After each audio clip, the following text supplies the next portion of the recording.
We got Regina Pats general manager John Paddock on a very big week for the Regina Pats franchise. John is in the Pats office and isolated. He joins us today. How you doing, John?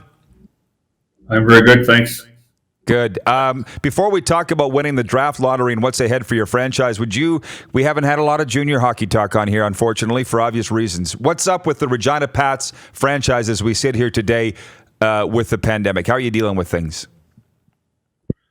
Well, fine. I mean, it's basically people are working from home or a handful coming into the office. Obviously, all the players have been gone for 10 days now, or close to 2 weeks. So, yeah, we're like anybody else trying to stay isolated.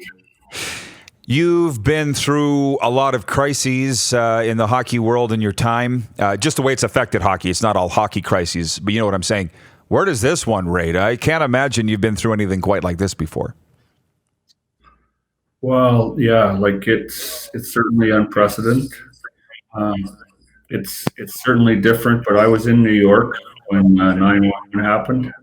We were starting training camp, so that was pretty big, and in a different way, just as drastic or more. But this is certainly worldwide. It's sweeping. It's basically affecting possibly everybody in some minor way or major way.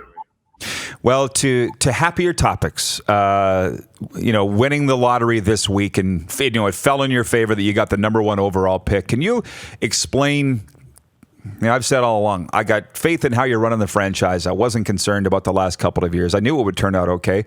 Now it's turned out great.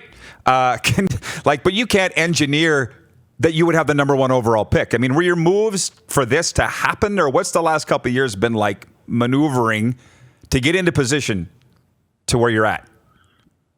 Well, it's taken some moves that we planned on that did work out, and then it takes some luck on top of that.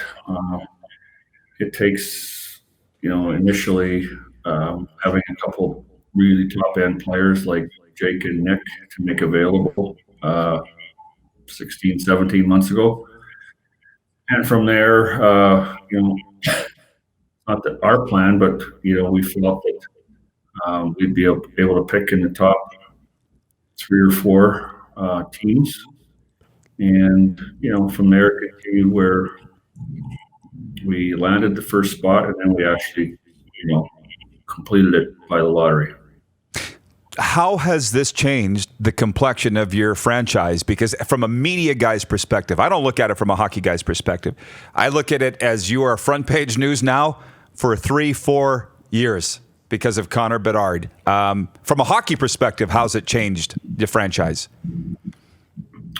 Well, it's hard to say for sure, but clearly, I guess the simplest way for me to say initially is, we looked at where we may be able to pick a couple of years ago after all was done with the Memorial Cup. When you look at the different drafts, Sam Steele, Matt Barzal, Ty Smith, Owen Byram, in a really heavy loaded year, Patrick and Craig and Howden were all on teams in the playoffs. Those teams became good teams, and they challenged for a league championship in some aspects. Seattle won, Brandon won. So that's what it does. And with his special status and possibilities of him and what he's going to be able to accomplish, and I think it's a tremendous story for first underage player in the Western Hockey League, the oldest franchise in major junior hockey. That's pretty cool. Yeah, we never even connected those dots yet. It's just like the first time this has happened, the oldest franchise, a lot of history there, and that's pretty cool, John. So we talk about the pressure on this kid, right? And every time you jump up a level, it's new adjustments and things like that. How do you play a role in the pressure this kid's going to face and helping him go through it? Because there's going to be, not just a bunch of local attention, but there's going to be national attention too. Well, I think it's just as far as the pure attention. That's something that, you want it to a certain extent. It's going to come to a certain extent, but he's a young lad, and that'll be up to us to monitor. And we'll be getting, I'm sure some advice at times from his representatives. As far as the rest of the pressure, playing, like he's brought that upon himself by being so good. He's adjusted at every level. Um, he's going to be a tremendous player. What's ahead? More uncertainty, John, I guess, from your role as a general manager now. The draft is coming up. It's going to happen. Scheduling, of course, and all that stuff. Maybe it's been done already. I don't know. What's on your table here in the next, 4 to 6 weeks? Well, the draft's been moved to April 22nd, so that's, a couple weeks sooner. There's some, background work that Dale does most of to do. Excuse me. We'll have 2 or 3 days of meetings here. How many guys we'll have here depends on what's happening in the world to some extent. We'll certainly have meetings to finalize a list like we normally do. After that, it's hard to imagine we'll have spring camp. Can't believe that will happen, most likely.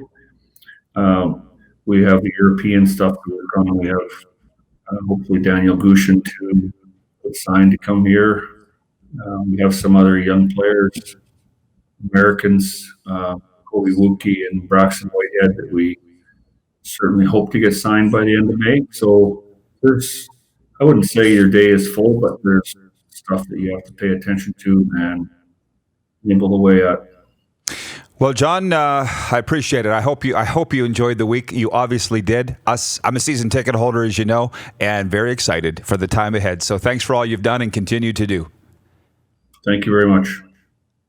You're watching Rod Pedersen On Demand. For more of The Rod Pedersen Show, visit rodpedersen.com or follow Rod Pedersen on social media.